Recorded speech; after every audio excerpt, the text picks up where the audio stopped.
Hey guys, welcome to YouTube comment day here at Leggari. We thought it'd be good to just get back to some of you and just read some comments. A lot of people are doing this. We got some questions to answer and we got some comments to read, so let's get right into it.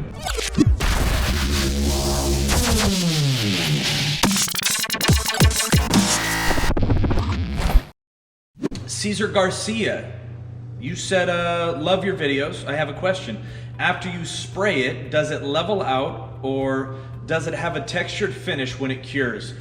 I'm assuming that what Cesar's talking about, just because we have a lot of videos and we do get this question asked a lot, is when we spray isopropyl alcohol with metallics in it, it kind of creates a dimpled look for a while. But once that evaporates, yes, the epoxy levels back out perfectly, unless you do it too late. If you spray solvents on epoxy resins too late, then it's already setting up, so it loses that self-leveling characteristic of the epoxy. So yes, it does go away because we're always spraying it almost immediately or within 15 minutes of finishing the boards or the counters or the floors. Again, if you wait too long, it just won't level back out. Jeff K has a comment. He said, someone got an A in art class. I can't see doing this myself. Great job. Well, Jeff K, thank you. First of all, I got like a C in art class, sort of pathetic, but that's kind of the beauty of our products, is we actually design them for the everyday person. When we design products, and our products are proprietary to us, in case anyone's wondering, we get that question a lot too, is where do you get your products? They're actually our products, and we've developed them using our backgrounds and our expertise in being in the actual installation industry for so long. And so we know what makes a product user-friendly.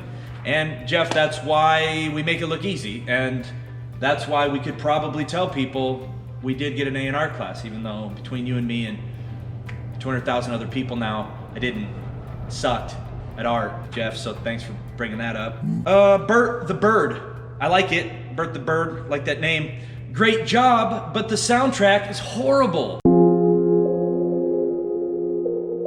A lot of our soundtracks are horrible, but we are limited in music, and so sometimes the music either puts you to sleep or makes you feel like you're on some sort of drug. Bert, but just so you know, we are conscious of how the music sounds, and sometimes we totally botch it. And music is also very subjective. Some people just want us playing a didgeridoo in the background, but you know, then we'd get comments about that. Hey Dad, I don't know how you landed that YouTube name. Am I the only one who thought that was hideous? Nope, just ask my wife and daughter. My 14-year-old said to burn it with fire. Hey Dad? May want to keep an eye on that one. If she's saying those things at 14. C. Hines, this is awesome. 2 questions. How durable is it? And can you do it over any type of countertop? I think mine is laminate.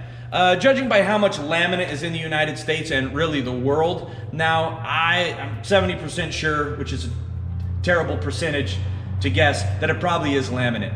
You can go over just about anything. Concrete, laminate, even tile. We have people just build wood and go right over the wood. You name it. If there's, yeah, you can go over Corian, laminate. I already said laminate, so you can go over laminate twice if you want. Granite, marble. Really, if there's something that you want to know if you can go over, just email us at customerservice@leggari.com and we'll, help you out with that. And how durable is it? Well, we have a couple other videos that we've done in the past for how it handles heat and how it handles scratches, because a lot of people want to know, is it heat resistant? Can I set a pan on it? Or can I cut on it? And the answer to that really, and I think this answer is kind of for everyone in the countertop industry that manufactures any type of countertop, is yes, you can cut on it, yes, you can set hot pans on it, but we just don't recommend it. It's like anything in life. If you want to keep it looking nice and have it looking nice for years to come, use trivets for hot pans, use pot holders, use cutting boards. Yeah, that's what we recommend. So 2 questions, nailed that, C. Hines. Let us know if you like this, guys. If you want us to answer more questions, if you want us to get to some of these topics, put some questions in the comments below. Comment if you even want us to do more of these, or if it's really annoying and maybe you don't want to be looking at me. Maybe we'll put a picture of a rabbit or something here instead and I can talk anyways. So you just let us know what you'd like to do, and if you want to see more videos like this, follow us. Make sure you click on the bell for notifications. Make sure you subscribe to our channel, and we also have obviously other social media sites, so you can watch some other cool content on our other social sites like Instagram and Facebook. Thanks for joining us. Hey Leggari friends, thanks for watching. If you like this video, hit that like button and subscribe to our channel so you don't miss a single project. See you guys next time, and remember, Leggari.com has you covered.